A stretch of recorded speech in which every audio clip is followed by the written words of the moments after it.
Facebook apologized to a Texas newspaper on Tuesday for deleting its post that included the passage. The Liberty County Vindicator had been posting excerpts of the Declaration of Independence daily leading up to July 4th. The first 9 posts were published without a problem.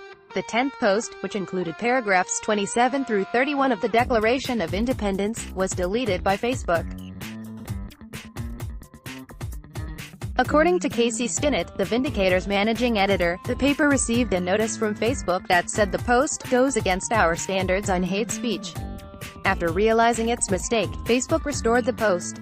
In its apology email to the newspaper, Stinnett said, Facebook wrote, "It looks like we made a mistake and removed something you posted on Facebook that didn't go against our community standards.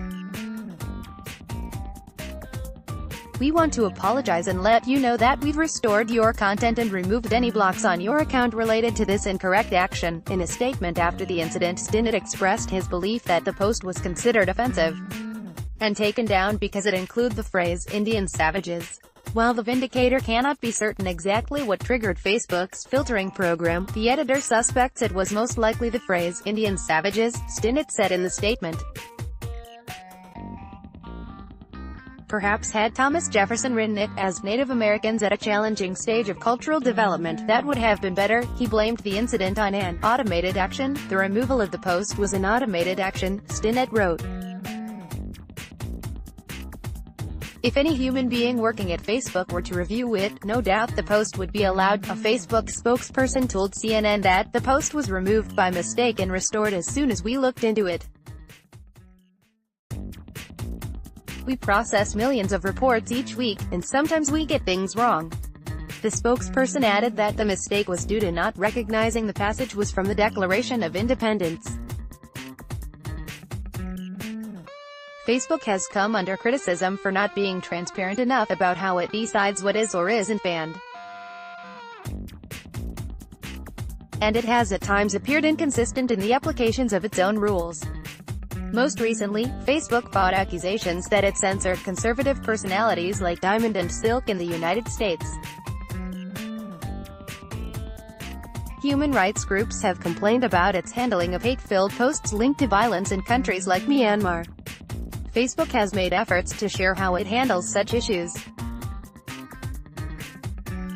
Richard Allen, a Facebook vice president, outlined the company's policies on defining, addressing and contextualizing hate speech in a news release last summer. "We are committed to removing hate speech anytime we become aware of it," Allen wrote. He noted that the process is not perfect. "But it's clear we're not perfect when it comes to enforcing our policy. Often there are close calls, and too often we get it wrong," Allen wrote.